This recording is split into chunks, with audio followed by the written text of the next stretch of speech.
ನಮಸ್ಕಾರ, ಬಿಬಿಸಿ ನ್ಯೂಸ್ಗೆ ಸ್ವಾಗತ. ನಾನು ತುಳಸಿ ಹರೀಶ್. ಇದೀಗ ಹೆಡ್ಲೈನ್ಸ್. ಬಿಜೆಪಿ ಪಕ್ಷದಿಂದ ಯತ್ನಾಳ್ ಉಚ್ಚಾಟಿಸಿ ಬಿಜೆಪಿ ಕಾರ್ಯಕರ್ತರಿಂದ ಆಗ್ರಹ. ಮೈಸೂರಿನಲ್ಲಿ ಸುದ್ದಿಗೋಷ್ಠಿ ವೇಳೆ ಗದ್ದಲ ಎಬ್ಬಿಸಿದ ಕಾರ್ಯಕರ್ತರು. ಸಿದ್ದರಾಮಯ್ಯನವರು 5 ವರ್ಷ ಸಿಎಂ ಹುದ್ದೆಯಲ್ಲಿರುತ್ತಾರೆ, ರಾಜೀನಾಮೆ ನೀಡುವ ಪ್ರಶ್ನೆಯೇ ಇಲ್ಲ. ಯತೀಂದ್ರ ಸಿದ್ದರಾಮಯ್ಯ ಭವಿಷ್ಯ. ಬಳ್ಳಾರಿಯಲ್ಲಿ ಬಾಣಂತಿಯರ ಸಾವು ಪ್ರಕರಣ, ಜಿಲ್ಲಾ ಔಷಧ ಉಗ್ರಾಣದ ಮೇಲೆ ಲೋಕದಾಳಿ. ಐವಿ ಗ್ಲೂಕೋಸ್ ಬಾಕ್ಸ್ಗಳು ಕಂಡುಹಿಡಿದ ಅಧಿಕಾರಿಗಳು ಶಾಕ್. ರಾಜ್ಯ ಬಿಜೆಪಿಯಲ್ಲಿ ಬಣ ಬಡಿದಾಟ ಜೋರಾಗಿದ್ದ ಬೆನ್ನಲ್ಲೇ ಬಿಜೆಪಿ ಕಾರ್ಯಕರ್ತರಿಂದಲೇ ವಿಜಯಪುರ ಶಾಸಕ ಬಸನಗೌಡ ಪಾಟೀಲ್ ಯತ್ನಾಳ್ ಅವರನ್ನ ಪಕ್ಷದಿಂದ ಉಚ್ಚಾಟಿಸಬೇಕೆಂಬ ಕೂಗು ಕೇಳಿಬಂದಿದೆ. ಮೈಸೂರಿನಲ್ಲಿಂದು ಬಿಜೆಪಿ ರಾಜ್ಯಾಧ್ಯಕ್ಷ ವಿಜಯೇಂದ್ರ ಬಣದಿಂದ ಸುದ್ದಿಗೋಷ್ಠಿ ಹಮ್ಮಿಕೊಳ್ಳಲಾಗಿತ್ತು. ಮಾಜಿ ಸಚಿವ ರೇಣುಕಾಚಾರ್ಯ, ಕಟ್ಟ ಸುಬ್ರಹ್ಮಣ್ಯ ನಾಯ್ಡು, ಬಿಸಿ ಪಾಟೀಲ್, ಹಾಲಪ್ಪ ಸೇರಿದಂತೆ ಹಲವರು ಸುದ್ದಿಗೋಷ್ಠಿಯಲ್ಲಿ ಭಾಗಿಯಾಗಿದ್ದರು. ಗೋಷ್ಠಿ ನಡುವೆ ಯತ್ನಾಳ್ ಉಚ್ಚಾಟಿಸಿರಿ, ಬರೀ ಸುದ್ದಿಗೋಷ್ಠಿ ಮಾಡಿ ಏನೂ ಪ್ರಯೋಜನವಿಲ್ಲ ಎಂದು ಕಾರ್ಯಕರ್ತರು ಗದ್ದಲ ಎಬ್ಬಿಸಿದ್ದಾರೆ. ಯತ್ನಾಳ್ ವಿರುದ್ಧ ಧಿಕ್ಕಾರ ಕೂಗುತ್ತಾ ಮೊದಲು ಅವರನ್ನ ಪಕ್ಷದಿಂದ ಕಿತ್ತೊಗೆಯಿರಿ ಎಂದು ಆಕ್ರೋಶ ಹೊರಹಾಕಿದ್ದಾರೆ. ಸದ್ಯ ವಕ್ಫ್ ವಿರೋಧಿ ಹೋರಾಟದಲ್ಲಿ ಭುಗಿಲೆದ್ದಿರುವ ಭಿನ್ನಮತ ಶಮನಕ್ಕಾಗಿ ಹೈಕಮಾಂಡ್ ಮಧ್ಯಪ್ರವೇಶ ಮಾಡಿದ್ದು, ಡಿಸೆಂಬರ್ 3ರಂದು ಕೋರ್ ಕಮಿಟಿ ಸಭೆ ನಿಗದಿ ಮಾಡಿದೆ. ಅಂದು ರಾಷ್ಟ್ರೀಯ ಪ್ರಧಾನ ಕಾರ್ಯದರ್ಶಿಯಾಗಿ ತರುಣ್ ಚುಗ್ ರಾಜ್ಯಕ್ಕೆ ಬರಲಿದ್ದಾರೆ. ರಾಜ್ಯಾಧ್ಯಕ್ಷ ವಿಜಯೇಂದ್ರ ಬಣ ಹಾಗೂ ವಕ್ಫ್ ಅಭಿಯಾನ ಕೈಗೊಂಡಿರುವ ಯತ್ನಾಳ್ ಬಣದಿಂದ ಮಾಹಿತಿ ಸಂಗ್ರಹಿಸಲಿದ್ದಾರೆ. ತರುಣ್ ಚುಗ್ ವರದಿ ಆಧರಿಸಿ ದೆಹಲಿ ನಾಯಕರು ಕ್ರಮ ತೆಗೆದುಕೊಳ್ಳಲಿದ್ದಾರೆ ಎಂದು ಹೈಕಮಾಂಡ್ ಹೇಳಿದೆ. ಇತ್ತೀಚೆಗೆ ವಿಜಯಪುರ ಸೇರಿದಂತೆ 5 ಜಿಲ್ಲೆಗಳಲ್ಲಿ ವಕ್ಫ್ ವಿರುದ್ಧ ಹೋರಾಟ ಹಮ್ಮಿಕೊಂಡಿರುವ ಶಾಸಕ ಬಸನಗೌಡ ಪಾಟೀಲ್ ಯತ್ನಾಳ್, ಬಿಜೆಪಿ ರಾಜ್ಯಾಧ್ಯಕ್ಷ ವಿಜಯೇಂದ್ರ, ಮಾಜಿ ಸಿಎಂ ಯಡಿಯೂರಪ್ಪ, ಹಿರಿಯ ನಾಯಕ ಡಿವಿ ಸದಾನಂದಗೌಡ ಸೇರಿದಂತೆ ಹೈಕಮಾಂಡ್ ವಿರುದ್ಧ ಸರಣಿ ವಾಗ್ದಾಳಿ ನಡೆಸುತ್ತಿದ್ದಾರೆ. ಈ ಮಧ್ಯೆ ಮಾಜಿ ಸಚಿವ ಎಂಪಿ ರೇಣುಕಾಚಾರ್ಯ ಎಂಟ್ರಿಯಾಗಿದ್ದು, ವಿಜಯೇಂದ್ರ ಪರ ಬ್ಯಾಟಿಂಗ್ ಮಾಡುತ್ತಾ ಯತ್ನಾಳ್ರನ್ನ ಹಿಗ್ಗಾಮುಗ್ಗಾ ತರಾಟೆಗೆ ತೆಗೆದುಕೊಂಡಿದ್ದಾರೆ. ಅದರಂತೆ ಯತ್ನಾಳ್ ವಿಚಾರವಾಗಿ ಇಂದು ಮೈಸೂರಿನಲ್ಲಿ ಸುದ್ದಿಗೋಷ್ಠಿ ನಡೆಸುವ ವೇಳೆ ಕಾರ್ಯಕರ್ತರು ಪಕ್ಷದಿಂದ ಉಚ್ಚಾಟಿಸುವಂತೆ ಒತ್ತಾಯಿಸಿದ್ದಾರೆ. ಇತ್ತೀಚೆಗಷ್ಟೇ ನಡೆದ ಉಪಚುನಾವಣೆಯಲ್ಲಿ ಕಾಂಗ್ರೆಸ್ 3 ಸ್ಥಾನಗಳನ್ನು ಗೆದ್ದುಕೊಂಡಿದ್ದು, ತಮ್ಮ ತಂದೆ ಮತ್ತು ಮುಖ್ಯಮಂತ್ರಿ ಸಿದ್ದರಾಮಯ್ಯ ಅವರು ರಾಜೀನಾಮೆ ನೀಡುವುದಿಲ್ಲ, ಪೂರ್ಣ 5 ವರ್ಷಗಳ ಅವಧಿಗೆ ಅಧಿಕಾರದಲ್ಲಿ ಇರುತ್ತಾರೆ ಎಂದು ಕಾಂಗ್ರೆಸ್ ಎಂಎಲ್ಸಿ ಯತೀಂದ್ರ ಸಿದ್ದರಾಮಯ್ಯ ಹೇಳಿದ್ದಾರೆ. ಕಾಂಗ್ರೆಸ್ ನಾಯಕರ ವಿರುದ್ಧ ಸುಳ್ಳು ಆರೋಪಗಳನ್ನು ಹೊರಿಸುವ ಮೂಲಕ ಕಾಂಗ್ರೆಸ್ ನೇತೃತ್ವದ ಸರ್ಕಾರವನ್ನು ಅಸ್ಥಿರಗೊಳಿಸಲು ಪ್ರತಿಪಕ್ಷಗಳು ಪ್ರಯತ್ನಿಸುತ್ತಿವೆ ಎಂದು ವಾಗ್ದಾಳಿ ನಡೆಸಿದ ಯತೀಂದ್ರ, ಬಿಜೆಪಿಯು ಸಿದ್ದರಾಮಯ್ಯನವರ ಇಮೇಜ್ಗೆ ಹಾನಿ ಮಾಡುವ ಮೂಲಕ ಪ್ರಜಾಪ್ರಭುತ್ವವನ್ನು ಕೊಂದು ವಾಮ ಮಾರ್ಗದ ಮೂಲಕ ಅಧಿಕಾರಕ್ಕೆ ಬರಲು ಪ್ರಯತ್ನಿಸುತ್ತಿದೆ. ಸಿಎಂ ರಾಜೀನಾಮೆಗೆ ಯಾವುದೇ ಕಾರಣವಿಲ್ಲ, ಅವರು ಯಾವುದೇ ತಪ್ಪು ಮಾಡಿಲ್ಲ. ಕೇಂದ್ರೀಯ ತನಿಖಾ ಸಂಸ್ಥೆಗಳನ್ನು ದುರುಪಯೋಗ ಪಡಿಸಿಕೊಂಡು ಕೇಂದ್ರ ಸರ್ಕಾರ ತನಿಖೆ ನಡೆಸುತ್ತಿದೆ ಎಂದು ಆರೋಪಿಸಿದ ಯತೀಂದ್ರ ಸಿದ್ದರಾಮಯ್ಯ, ಉಪಚುನಾವಣೆಯಲ್ಲಿ ಕಾಂಗ್ರೆಸ್ ಪಕ್ಷವನ್ನ ಬೆಂಬಲಿಸಿದ ಜನತೆಗೆ ಕೃತಜ್ಞತೆಗಳು. ಸಿದ್ದರಾಮಯ್ಯ ನೇತೃತ್ವದಲ್ಲಿ ಸರ್ಕಾರ 3 ಸ್ಥಾನಗಳನ್ನು ಗಳಿಸಿದ್ದು, ಸಿದ್ದರಾಮಯ್ಯನವರು ಸಿಎಂ ಸ್ಥಾನಕ್ಕೆ ರಾಜೀನಾಮೆ ನೀಡುವ ಪ್ರಶ್ನೆಯೇ ಇಲ್ಲ ಎಂದರು. ಬಳ್ಳಾರಿಯಲ್ಲಿ ಬಾಣಂತಿಯರ ಸಾವಿಗೆ ಆರ್ಎಲ್ಎಸ್ಐವಿ ಗ್ಲೂಕೋಸ್ ಕಾರಣ ಎನ್ನಲಾದ ವಿಚಾರಕ್ಕೆ ಸಂಬಂಧಿಸಿದಂತೆ ಬಿಮ್ಸ್ ಆಸ್ಪತ್ರೆಯ ಆವರಣದಲ್ಲಿರುವ ಜಿಲ್ಲಾ ಔಷಧ ಉಗ್ರಾಣದ ಮೇಲೆ ಲೋಕಾಯುಕ್ತ ಅಧಿಕಾರಿಗಳು ದಾಳಿ ನಡೆಸಿದ್ದಾರೆ. ಲೋಕಾಯುಕ್ತ ದಾಳಿ ವೇಳೆ 16 ಬಾಕ್ಸ್ಗಳಲ್ಲಿ ಆರ್ಎಲ್ಸಿ ಐವಿ ಗ್ಲೂಕೋಸ್ ಪತ್ತೆಯಾಗಿದೆ. ಪಿಬಿಪಿ ಸಂಸ್ಥೆ ಸರಬರಾಜು ಮಾಡಿರುವ ಐವಿ ಗ್ಲೂಕೋಸ್ ಬಾಕ್ಸ್ಗಳು ಇದಾಗಿದೆ. ಹೆಚ್ಚಿನ ಪ್ರಮಾಣದಲ್ಲಿ ಶೇಖರಿಸಿ ಇಟ್ಟಿದ್ದ ಬಾಕ್ಸ್ಗಳನ್ನು ಕಂಡು ಅಧಿಕಾರಿಗಳು ಶಾಕ್ ಆಗಿದ್ದಾರೆ. ಏಪ್ರಿಲ್ ತಿಂಗಳಿಂದ ಬೆಳಗಾವಿ ಜಿಲ್ಲೆಯಾದ್ಯಂತ ಆರ್ಎಲ್ಎಸ್ ಐವಿ ಗ್ಲೂಕೋಸ್ ಸರಬರಾಜಾಗಿದೆ. 1 ಗಂಟೆಗೂ ಹೆಚ್ಚಿನ ಸಮಯದಿಂದ ಅಧಿಕಾರಿಗಳು ಪರಿಶೀಲನೆ ನಡೆಸುತ್ತಿದ್ದಾರೆ. ಉಗ್ರಾಣದ ಅಧಿಕಾರಿಗಳಿಂದ ಎಲ್ಲೆಲ್ಲಿ ಐವಿ ಗ್ಲೂಕೋಸ್ ಪೂರೈಕೆ ಆಗಿದೆ ಎಂಬ ಬಗ್ಗೆ ಮಾಹಿತಿ ಕಲೆ ಹಾಕಲಾಗುತ್ತಿದೆ. ಕಾರು ಚಾಲಕರು ಬರೀ ತಮ್ಮ ಕೆಲಸಕ್ಕೆ ಸೀಮಿತವಾಗದೆ ಸಾಮಾಜಿಕ ಕಾರ್ಯಗಳಲ್ಲಿ ತೊಡಗಿಸಿಕೊಳ್ಳುವ ಮೂಲಕ ಸಾರ್ವಜನಿಕ ವಲಯದಲ್ಲಿ ಮೆಚ್ಚುಗೆಗೆ ಪಾತ್ರರಾಗಿದ್ದಾರೆ. ಅಂತೆಯೇ ಹಾಸನಾಂಬ ಕಾರು ಚಾಲಕರ ಮತ್ತು ಮಾಲೀಕರ ಸಂಘ ಅಪರಿಚಿತ ವ್ಯಕ್ತಿಗೆ ಆಸರೆಯಾಗಿದ್ದಾರೆ. ಹೌದು, ನಗರದ ಎಂಜಿ ರಸ್ತೆಯಲ್ಲಿರುವ ಕಾಂತಿ ಸ್ವೀಟ್ಸ್ ಎದುರುಗಡೆ ಸುಮಾರು ದಿನಗಳಿಂದ 2 ಕಾಲುಗಳು ತೂತಾದ ಪರಿಣಾಮ ದೊಡ್ಡ ಗಾಯವಾಗಿ ತುಂಬಾ ದಿನಗಳಿಂದ ನರಕ ಯಾತನೆ ಪಡುತ್ತಿದ್ದ ವ್ಯಕ್ತಿಯನ್ನ ಹಾಸನಾಂಬ ಕಾರು ಚಾಲಕರ ಮತ್ತು ಮಾಲೀಕರ ಸಂಘದ ವತಿಯಿಂದ ಸುದೀಪ್, ರಕ್ಷಿತ್ ಹಾಗೂ ಅಪ್ಪು ಹನುಮಂತಪುರ ಲೋಕೇಶ್ ರವರ ಉತ್ತಮ ಸಹಕಾರದೊಂದಿಗೆ ಈ ವ್ಯಕ್ತಿಯನ್ನ ಎಂಜಿ ರಸ್ತೆಯಿಂದ ಟ್ಯಾಕ್ಸಿ ನಿಲ್ದಾಣಕ್ಕೆ ಕರೆದುಕೊಂಡು ಬಂದು ಪಕ್ಕದಲ್ಲಿ ನಿಲ್ಲಲು ಆಗದ ಪರಿಸ್ಥಿತಿಯಲ್ಲಿದ್ದಾಗ ಅವರಿಗೆ ಸ್ನಾನ ಮಾಡಿಸಿ ಶುದ್ಧ ಮಾಡಿ ಹೊಸ ಬಟ್ಟೆ ಧರಿಸಿ ನಗರದ ಗವರ್ನಮೆಂಟ್ ಆಸ್ಪತ್ರೆಯಲ್ಲಿ ಎಲ್ಲಾ ರೀತಿಯ ಪ್ರಥಮ ಚಿಕಿತ್ಸೆಯನ್ನು ಕೊಡಿಸಿದ್ದಾರೆ. ರಸ್ತೆಯಲ್ಲಿ ಇದ್ದ ಈ ವ್ಯಕ್ತಿಯು ಮೂಲತಃ ಡೆಲ್ಲಿಯವರು ಎಂದು ಗುರುತಿಸಿದ್ದು, ಹಿಂದಿ ಮತ್ತು ಇಂಗ್ಲಿಷ್ ಅನ್ನ ಬಹಳ ಸರಳವಾಗಿ ಮಾತನಾಡುತ್ತಾರೆ. ಕನ್ನಡ ಮಾತನಾಡುವುದಕ್ಕೆ ಬರುವುದಿಲ್ಲ. ಮತ್ತೆ ಇವರನ್ನ ಹಾಸನದ ಅಗಿಲೆ ಬಳಿ ಇರುವ ತೇಜೋದಯ ಅನಾಥಾಶ್ರಮಕ್ಕೆ ಸಂಘದ ವತಿಯಿಂದ ಪೊಲೀಸ್ ಇಲಾಖೆಯಿಂದ ಕಾನೂನು ರೀತಿಯ ಅನುಮತಿ ಪಡೆದು ಬಿಟ್ಟು ಬರಲಾಗಿದೆ. ಪಾಂಡವಪುರ ರೈಲ್ವೆ ನಿಲ್ದಾಣ ಬಳಿ ಕರುನಾಡ ಸೇನೆ ಆಟೋ ಚಾಲಕರ ಹಾಗೂ ಮಾಲೀಕರ ಸಂಘದ ವತಿಯಿಂದ 69ನೇ ಕನ್ನಡ ರಾಜ್ಯೋತ್ಸವವನ್ನು ಪಾಂಡವಪುರ ಶಾಲಾ ಪುಟ್ಟ ಮಕ್ಕಳು ಧ್ವಜಾರೋಹಣ ನೆರವೇರಿಸಿದರು. ಪ್ರತಿಯೊಬ್ಬ ಆಟೋ ಚಾಲಕರು ಸಮವಸ್ತ್ರ ಧರಿಸಿ ಆಟೋಗಳಿಗೆ ಅಲಂಕಾರ ಮಾಡಿ ನಂತರ ಕುಣಿದು ಸಂಭ್ರಮಿಸಿದರು. ಕರ್ನಾಡ ಸೇನೆ ಆಟೋ ಚಾಲಕರ ಸಂಘದ ವತಿಯಿಂದ ನಾಡಗೀತೆ ಹಾಡಿ ನಂತರ ತಾಯಿ ಭುವನೇಶ್ವರಿ ಭಾವಚಿತ್ರಕ್ಕೆ ಪುಷ್ಪಾರ್ಚನೆ ಮಾಡಿ ಸಿಹಿಯನ್ನು ವಿತರಿಸಲಾಯಿತು. ರೈಲ್ವೆ ನಿಲ್ದಾಣದಿಂದ ತಮಟೆ ನಗಾರಿ ಮೆರವಣಿಗೆ ಮೂಲಕ ವಿಶ್ವೇಶ್ವರ ನಗರ ಹಾಗೂ ಪಾಂಡವಪುರ ಟೌನ್ ತಲುಪಿ ಅಲ್ಲೂ ಸಹ ಲಘು ಉಪಹಾರದ ವ್ಯವಸ್ಥೆ ಮಾಡಲಾಯಿತು. ಈ ಸಂದರ್ಭದಲ್ಲಿ ಅಧ್ಯಕ್ಷ ಲಕ್ಷ್ಮೀ ನರಸಿಂಹ, ಉಪಾಧ್ಯಕ್ಷ ಅಶೋಕ್, ಕಾರ್ಯದರ್ಶಿ ವಿನಯ್, ಸಂಘಟನಾ ಕಾರ್ಯದರ್ಶಿ ಶಂಕರ್, ಶ್ರೀನಿವಾಸ್, ಸುಂದರ್, ಸೈಯದ್ ಅಬೀಬ್, ರಮೇಶ್ ಹಾಗೂ ಚಾಲಕರು ಮಾಲೀಕರು ಹಾಜರಿದ್ದರು. ವರದಿ TS Shashikanth, VVC news Karnataka, Mandya. Krishnaraja ವಿಧಾನಸಭಾ ಕ್ಷೇತ್ರದ ಬಿಜೆಪಿ ಶಾಸಕರಾದ ಶ್ರೀವತ್ಸ ಅವರಿಂದ ಮೈಸೂರಿನ ಮೈಸೂರು ಬ್ರಾಂಚ್ ಪಾಲಿಕೆಯ ಜೊತೆಗೂಡಿ ವಿವಿಧೆಡೆ ರಸ್ತೆ ಕಾಮಗಾರಿಗಳಿಗೆ ಚಾಲನೆ ನೀಡಿದರು.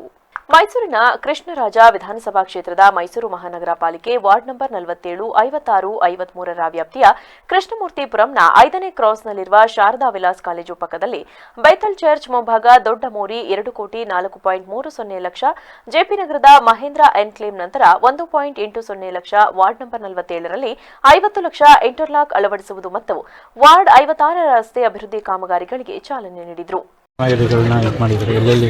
ಒಟ್ಟು 4 ಕಾಮಗಾರಿಗೆ ಗುದ್ಲಿ ಪೂಜೆಯನ್ನು ಮಾಡಿದ್ದೀವಿ. ಒಂದು ಬೇತಾಳ್ ಚರ್ಚ್ ಹತ್ರ ಶಾರದಾ ವಿಲಾಸಿನ ಕಾಲೇಜಿನ ಪಕ್ಕ ಚರ್ಚಿನ ಹತ್ರ ಇರುವಂಥ ದೊಡ್ಡಮೋರಿ ಕಾಂಪೌಂಡ್ ಹೈಟ್ ಮಾಡೋದಕ್ಕೆ ಒಂದು 2 ಕೋಟಿ ಕೆಲಸ. ಮಹೇಂದ್ರ ಎನ್ಕ್ಲೇವ್ ಇದು ಬಹಳ ವರ್ಷದ ಬಹಳ ಜನರ ಬೇಡಿಕೆ ಇತ್ತು. ಇಲ್ಲಿ ರಸ್ತೆ ಇಲ್ಲ ಓಡಾಡೋಕ್ಕೆ, ಮತ್ತು ಮಹೇಂದ್ರ ಎನ್ಕ್ಲೇವ್ ಬರೋಕ್ಕೆ ರೋಡೇ ಇಲ್ಲ ಜೆ.ಪಿ. ನಗರದ ಆ ಕಡೆ ಭಾಗದಿಂದ ಬರಬೇಕಾಗಿತ್ತು, ಈ ಭಾಗ ರೋಡೇ ಆಗಿರಲಿಲ್ಲ. ಅವತ್ತು ಹಿಂದೆ ಮರಿಗೌಡರು ಮತ್ತು ದಿನೇಶ್ ಕುಮಾರ್ ಕಮಿಷನರ್ ಇದ್ದಾಗ ಕರ್ಕೊಂಬಂದು ಇದನ್ನೆಲ್ಲ ತೋರಿಸಿದ್ದೆ. ಅದು ಈಗ 1,80,00,000ಕ್ಕೆ ಒಂದು 180 ಲಕ್ಷಕ್ಕೆ ರಸ್ತೆಗಳ ಅಭಿವೃದ್ಧಿ ಕಾಮಗಾರಿಗೆ ಇವತ್ತು ಚಾಲನೆಯನ್ನು ಕೊಡ್ತಾ ಇದ್ದೀವಿ. ಹಾಗೆ ಕುವೆಂಪು ನಗರದಲ್ಲಿ ಧಾರವಾಡ ಬೇಕರಿ ಹತ್ರ ಇಂಟರ್ಲಾಕ್ ಮಾಡೋದಕ್ಕೆ ಅಂಥೇಳಿ 29 ಲಕ್ಷಕ್ಕೆ ಕೆಲಸ ತೊಗೊಂಡಿದ್ದೀವಿ. ಇನ್ನು 4ನೇದು ಪಿಂಜರಪೋಲ್ ಮೇನ್ ರಸ್ತೆ ಹಾಳಾಗಿತ್ತು, ಅದರದೊಂದು ಕೆಲಸವನ್ನು 1.25 ಕೋಟಿಗೆ ತಗೊಂಡು. ಇದೇ ಸಂದರ್ಭದಲ್ಲಿ ಮೈಸೂರು ಮಹಾನಗರ ಪಾಲಿಕೆ ಮಾಜಿ ಮೇಯರ್ ಶಿವಕುಮಾರ್, ಮೈಸೂರು ಮಹಾನಗರ ಪಾಲಿಕೆ ಸದಸ್ಯರಾದ ಶಾರದಮ್ಮ, ಪಿಟಿ ಕೃಷ್ಣ, ಬಿಜೆಪಿ ಮುಖಂಡರಾದ ಗೋಪಾಲರಾಜ್ ಅರಸ್, ನಾಗೇಂದ್ರ, ದೇವರಾಜಗೌಡ ಸೇರಿದಂತೆ ಮುಂತಾದವರು ಹಾಜರಿದ್ದರು. ವರದಿ TS Shashikanth, VVC news Karnataka, Mysuru. ಅತ್ತೆ ಮಾವ ತಮ್ಮ ವಿವಾಹ ವಾರ್ಷಿಕೋತ್ಸವವನ್ನ ಹಲವು ಸಾಮಾಜಿಕ ಕಾರ್ಯಗಳ ಮೂಲಕ ಆಚರಿಸಿಕೊಂಡು ಬರುತ್ತಿದ್ದ ಸಂಪ್ರದಾಯವನ್ನ ಅಳಿಯನು ಸಹ ಮುಂದುವರೆಸಿ ಇತರರಿಗೆ ಮಾದರಿಯಾಗಿದ್ದಾರೆ. ಹೌದು, ಮೈಸೂರಿನ ನಿವಾಸಿಯಾದ ಸುಬ್ರಾವ್ ಹಾಗೂ ಸೀತಾರತ್ನ ದಂಪತಿಗಳು ತಮ್ಮ ವಿವಾಹ ವಾರ್ಷಿಕೋತ್ಸವವನ್ನ ನಾನಾ ಸೇವಾ ಕಾರ್ಯಗಳ ಮೂಲಕ ಆಚರಿಸಿಕೊಂಡು ಬರುತ್ತಿದ್ದಾರೆ. ಇದನ್ನು ನೋಡಿದ ಸಾಫ್ಟ್ವೇರ್ ಇಂಜಿನಿಯರ್ ಅಳಿಯ ಸತೀಶ್ ಹಾಗೂ ಪತ್ನಿ ಸುಪ್ರೀತಾ ದಂಪತಿ ತಮ್ಮ 10 ವರ್ಷದ ವಿವಾಹ ವಾರ್ಷಿಕೋತ್ಸವವನ್ನ ಸಾಮಾಜಿಕ ಕಾರ್ಯದ ಮೂಲಕ ಆಚರಿಸಿಕೊಂಡು ಮಾವ ಹಾಗೂ ಅತ್ತೆಯ ಸಂಪ್ರದಾಯ ಮುಂದುವರೆಸಿದ್ದಾರೆ. ಸತೀಶ್ ಹಾಗೂ ಸುಪ್ರೀತಾ ದಂಪತಿಗಳು ತಮ್ಮ 10ನೇ ವರ್ಷದ ವಿವಾಹ ವಾರ್ಷಿಕೋತ್ಸವದ ಅಂಗವಾಗಿ ಮೈಸೂರಿನ ಶ್ರೀರಾಂಪುರದಲ್ಲಿರುವ ಶ್ರೀ ನವಚೇತನ ಬಸವೇಶ್ವರ ಟ್ರಸ್ಟ್ ವಿಶೇಷ ಚೇತನರ ಶಾಲೆಗೆ 6 ಮೂಟೆ ಅಕ್ಕಿ, 5 ಸನ್ಪ್ಯೂರ್ ಎಣ್ಣೆ ಬಾಟಲ್ ಹಾಗೂ 1 ಮೂಟೆ ಬೇಳೆ ಸೇರಿ ಇತರೆ 20,000 ರು ಮೌಲ್ಯದ ದಿನಸಿ ಆಹಾರ ಪದಾರ್ಥಗಳನ್ನು ದಾನವಾಗಿ ನೀಡಿ ಮಕ್ಕಳಿಗೆ ಸಿಹಿ ವಿತರಿಸಿದ್ದಾರೆ. ಈ ವೇಳೆ ಮಾತನಾಡಿದ ಸಾಫ್ಟ್ವೇರ್ ಇಂಜಿನಿಯರ್ ಸತೀಶ್, ಮಾವ ಸುಬ್ಬರಾವ್ ಹಾಗೂ ಸೀತಾರತ್ನ ಅವರು ಸಹ ಹಿಂದೆ ಇದೇ ರೀತಿ ವಾರ್ಷಿಕೋತ್ಸವ ಆಚರಿಸಿಕೊಳ್ಳುತ್ತಿದ್ರು. ಅದರಿಂದಲೇ ಪ್ರೇರೇಪಣೆಗೊಂಡು ನನ್ನ 10 ವರ್ಷದ ವಿವಾಹ ವಾರ್ಷಿಕೋತ್ಸವವನ್ನ ಹೀಗೆ ಆಚರಿಸಿಕೊಂಡಿದ್ದೇನೆ. ಉಳ್ಳವರೆಲ್ಲರೂ ಸಹ ಇಂತಹ ಸಾಮಾಜಿಕ ಕಾರ್ಯಗಳ ಮೂಲಕ ತಮ್ಮ ಜನ್ಮದಿನ ಸೇರಿ ಎಲ್ಲಾ ಶುಭ ದಿನ ಆಚರಿಸಿಕೊಳ್ಳಿ ಎಂದಷ್ಟೇ ಮನವಿ ಮಾಡುತ್ತೇನೆ. ನಿಜಕ್ಕೂ ನನಗೆ ಈ ಕಾರ್ಯ ಹೆಚ್ಚು ಖುಷಿ ಕೊಟ್ಟಿದೆ ಎಂದರು. ಈ ಥರ ಪುಟಾಣಿ ಮಕ್ಕಳು ಜೊತೆಲಿ ಒಂದು ಸ್ಪೆಂಡ್ ಮಾಡೋಣ ಅಂತ ಅನಿಸ್ತು. ಆಮೇಲೆ ಇದೇ ಥರ ನಾನು ಮೈಸೂರು ಅಳಿಯ ಅವ್ರು. ನಾನು ಬೇಸಿಕಲಿ ನಂದು ಆಂಧ್ರ ಪ್ರದೇಶ್ ಮದುವೆ ಆಗಿ ಒಂದು 2014 ಮದುವೆ ಆಗಿರೋದು. 10 ವರ್ಷ ಆಗಿದೆ. ಈ 10 ವರ್ಷದಲ್ಲಿ ನಮ್ಮ ಅತ್ತೆಯವರಾಗಲಿ, ನಮ್ಮ ಅತ್ತೆಯವ್ರ ಹೆಸರು ಸೀತಾರತ್ನ, ನಮ್ಮ ಮಾವ ಹೆಸರು ಸುಬ್ಬರಾವ್ ಅಂತ. ಅವರು ಸುಮಾರು ಈ ಥರ ಕಾರ್ಯಕ್ರಮಗಳು ಮಾಡಿದಾಗ ನಾವು ಅವ್ರ ಜೊತೆಯಲ್ಲಿ ಹೋಗ್ತಾ ಇದ್ವಿ. ಸೊ ನಾವು ತುಂಬ ಇನ್ಸ್ಪೈರ್ ಆಗ್ತಾಯಿದ್ವಿ. ಸೊ ಈ 10ನೇ ವರ್ಷ ತುಂಬ ಸ್ಪೆಷಲಾಗಿರಬೇಕು ಅಂತ ಈ ಮಕ್ಕಳಿಗೆ ಏನೋ ನನ್ನ ಕಡೆಯಿಂದ ಒಂದು ಪುಟಾಣಿ ಒಂದು ಚಿಕ್ಕ ಗಿಫ್ಟು. ಸೊ ತುಂಬ ಖುಷಿಯಾಯಿತು ಈ ಮಕ್ಕಳ ಜೊತೆಲಿ ಸ್ಪೆಂಡ್ ಮಾಡಿದ್ದು. ಸೊ ನನಗೆ ನಾನು ಹೇಳೋದೇನೆಂದರೆ, ಪ್ರತಿಯೊಬ್ಬರಿಗೂ ಏನೋ ಒಂದು ಸ್ಪೆಷಲ್ ಡೇ, ಸ್ಪೆಷಲ್ ಅವ್ರ ಫ್ಯಾಮ್ಲಿ ಪರವಾಗಿ ಒಂದು ಸ್ಪೆಷಲ್ ಡೇ ಅಂತ ಇರುತ್ತೆ. ಈ ಥರ ಮಕ್ಕಳ ಜೊತೆಲಿ ಬಂದವಾಗ ನೀವು ಸ್ಪೆಂಡ್ ಮಾಡಿದ್ರೆ so it will be a most memorable day ಅಂತಲೇ ಹೇಳ್ಬೋದು. ಸೊ ನಮ್ಮ ಕೈಲಾಗಿಷ್ಟು ನಾವು ಕೊಡೋಕ್ಕೆ ಟ್ರೈ ಮಾಡ್ಬೋದು. ಸೊ ಇದಕ್ಕೆ ನಾನು ಎಲ್ಲರಿಗೂ ಇದೇ ಸಜೆಸ್ಟ್ ಮಾಡ್ತೀನಿ. ಪ್ರತಿಯೊಬ್ಬರೂ ನೀವು ರಾಜ್ಯದ ಹಲವು ಜಿಲ್ಲೆಗಳಲ್ಲಿ ಬಾಣಂತಿಯರು ಸರದಿ ಸಾಲಿನಲ್ಲಿ ಸಾವನ್ನಪ್ಪುತ್ತಿದ್ದು, ಇದಕ್ಕೆ ಕಳಪೆ ಗುಣಮಟ್ಟದ ಔಷಧಿ ಪೂರೈಕೆಯೇ ಕಾರಣವಾಗಿದ್ದು, ಕೂಡಲೇ ಆರೋಗ್ಯ ಮತ್ತು ಕುಟುಂಬ ಕಲ್ಯಾಣ ಇಲಾಖೆ ಸಚಿವರಾದ ದಿನೇಶ್ ಗುಂಡೂರಾವ್ ಅವರು ರಾಜೀನಾಮೆ ಸಲ್ಲಿಸಬೇಕೆಂದು ಕರ್ನಾಟಕ ರಾಜ್ಯ ರೈತ ಸಂಘದ ಮೂಲ ಸಂಘಟನೆಯ ಮೈಸೂರು ಜಿಲ್ಲಾಧ್ಯಕ್ಷ ಬನ್ನೂರು ನಾರಾಯಣ್ ನೇತೃತ್ವದಲ್ಲಿ ಪ್ರತಿಭಟನೆ ನಡೆಸಿದರು. ಈ ಸಂದರ್ಭದಲ್ಲಿ ಮಾತನಾಡಿದ ಅವರು, ಬಳ್ಳಾರಿ, ಕಲಬುರಗಿ, ಗುಲ್ಬರ್ಗಾ ಸೇರಿದಂತೆ ಉತ್ತರ ಕರ್ನಾಟಕದ ಹಲವು ಜಿಲ್ಲೆಗಳ ಸರ್ಕಾರಿ ಆಸ್ಪತ್ರೆಗಳಲ್ಲಿ ಬಾಣಂತಿಯರು ಸರಣಿಯಾಗಿ ಸಾವನ್ನಪ್ಪುತ್ತಿದ್ದು, ಸರ್ಕಾರ ಇದನ್ನು ಗಂಭೀರವಾಗಿ ಪರಿಗಣಿಸದೆ ಬೇಜವಾಬ್ದಾರಿಯಿಂದ ನಡೆದುಕೊಂಡು ಶ್ರೀಸಾಮಾನ್ಯರ ಜೀವ ಹಾಗೂ ಬದುಕಿನ ಜೊತೆ ಚೆಲ್ಲಾಟವಾಡುತ್ತಿದೆ ಎಂದು ಆಕ್ರೋಶ ವ್ಯಕ್ತಪಡಿಸಿದರು. ಪರಿಹಾರವನ್ನು ಕೊಡಬೇಕು ಸಾವು ಸಂಭವಿಸಿರುವ ಕುಟುಂಬಕ್ಕೆ. ಹಾಗಾಗಿ ರಾಜ್ಯ ಸರ್ಕಾರ ಅವರ ಕುಟುಂಬವನ್ನು ಕ್ಷಮೆ ಕೊಡಬೇಕು. ನಮ್ಮಿಂದ ಆಗಿರ್ತಕ್ಕಂಥ ನೆಗ್ಲಿಜೆನ್ಸಿ ಆಗಿರೋದ್ರಿಂದ ರಾಜ್ಯ ಸರ್ಕಾರ ಹೊಣೆ ಹೊತ್ತು ಕೂಡಲೇ ದಿನೇಶ್ ಗುಂಡೂರಾವ್ ರಾಜೀನಾಮೆಯನ್ನು ಕೊಡಬೇಕು. ಹಂಗಾಗಿ ಕುಟುಂಬಸ್ಥರಿಗೆ ನ್ಯಾಯ ಸಿಗಬೇಕು ಅಂದರೆ ತತ್ಕ್ಷಣವೇ ಅವರಿಗೆ 10 ಲಕ್ಷ ರೂಪಾಯಿ ಪರಿಹಾರ, ಒಂದು ಸರ್ಕಾರಿ ಉದ್ಯೋಗವನ್ನು ಕೊಡಬೇಕು. ಇಲ್ಲ ಅಂದರೆ ರಾಜ್ಯ ಸರ್ಕಾರ ಇನ್ನು ಗೌರ್ಮೆಂಟ್ ಹಾಸ್ಪಿಟ್ಲ್ ಏನಿದ್ದಾವೆ ಸರ್ಕಾರಿ ಆಸ್ಪತ್ರೆಗಳನ್ನ ಮುಚ್ಚಬೇಕು. ಯಾಕೆಂದರೆ ಅವ್ರಿಗೆ ಇಷ್ಟ ಇಲ್ಲ ನಡೆಸೋಕ್ಕೆ. ಕಮಿಷನ್ನ ಇದೆಲ್ಲನೂ ಅವರೇ ತಗೊಬಿಡಲಿ. ಪಾಪ ಬಡಬಗ್ರು ಜೀವನಾರ ಉಳಿಸ್ಕೊಂಡು ಬೇರೆ ಬೇರೆ ಕಡೆ ಎಲ್ಲ ತೋರಿಸ್ಕೊತಾರೆ.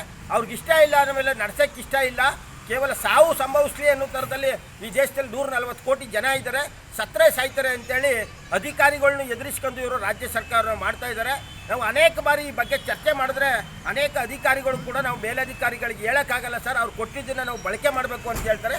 ಹಂಗಾಗಿ ಇದು ಈ ಸಂದರ್ಭದಲ್ಲಿ ರೈತ ಮುಖಂಡರುಗಳಾದ ಅತ್ತಳ್ಳಿ ಸ್ವಾಮಿರಾಜ್, ಶಾಂತರಾಜು, ರಮೇಶ್, ಸಿದ್ದರಾಜು, ಸೂರಿ, ರಾಜು, ಪಾರ್ಥ, ಜಯರಾಮ್, ಚನ್ನಪ್ಪ, ವೆಂಕಟೇಶ್, ರಂಗಸ್ವಾಮಿ, ಶಿವರಾಮ್ ಹಾಜರಿದ್ದರು. ವರದಿ M Nagendra Kumar, VVC news, Narasipura. ಮಾತೃಭಾಷೆಗಿಂತ ಬೇರೆ ಭಾಷೆಯ ವ್ಯಾಮೋಹ ಹೆಚ್ಚಾಗಿದೆ ಎಂದು ಸರ್ಕಾರಿ ನೌಕರರ ಸಂಘದ ಅಧ್ಯಕ್ಷ ಮಲ್ಲಿಕಾರ್ಜುನಯ್ಯ ಬೇಸರ ವ್ಯಕ್ತಪಡಿಸಿದರು. ಪಟ್ಟಣದ ಕೀರ್ತಿನಗರದ ಸರ್ಕಾರಿ ಶಾಲೆಯಲ್ಲಿ ಜೈ ಭುವನೇಶ್ವರಿ ಸಾಮಾಜಿಕ ಸಾಂಸ್ಕೃತಿಕ ಕಲಾ ಸೇವಾ ಟ್ರಸ್ಟ್ ವತಿಯಿಂದ ನಡೆದ 69ನೇ ವರ್ಷದ ಕನ್ನಡ ರಾಜ್ಯೋತ್ಸವ ಕಾರ್ಯಕ್ರಮವನ್ನು ಉದ್ಘಾಟಿಸಿ ಮಾತನಾಡಿ, ಕನ್ನಡ ಭಾಷೆ ದೇಶದಲ್ಲಿ ತನ್ನದೇ ಗೌರವವನ್ನು ಉಳಿಸಿಕೊಂಡಿದೆ.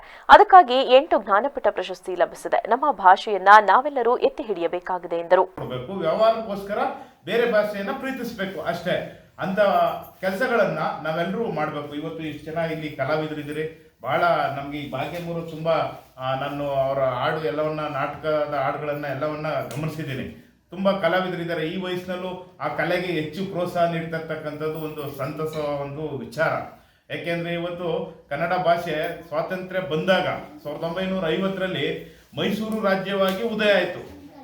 ನಂತರ 1973ರಲ್ಲಿ ಕರ್ನಾಟಕ ಅಂತ ಹೆಸರು ಪಡೆದು ಇವತ್ತು ಕನ್ನಡ ನಾಡು ಪ್ರಜ್ವಲಿಸ್ತಾ ಇದೆ. ಹಾಗಾಗಿ ಕನ್ನಡಕ್ಕೆ ಸರ್ಕಾರ ಅನೇಕ ಸೌಲಭ್ಯಗಳು ಕಾರ್ಯಕ್ರಮಗಳನ್ನ ಏರ್ಪಡಿಸ್ತಾ ಇದೆ. ಇದ್ರ ಮುಖಾಂತರ ಈ ನಾಡಲ್ಲಿ ನಮ್ಮ ಕನ್ನಡ ಭಾಷೆಯನ್ನ ಉಳಿಸುವಂತ ಕೆಲಸವನ್ನ ನಾವೆಲ್ಲರೂ ಮಾಡೋಣ.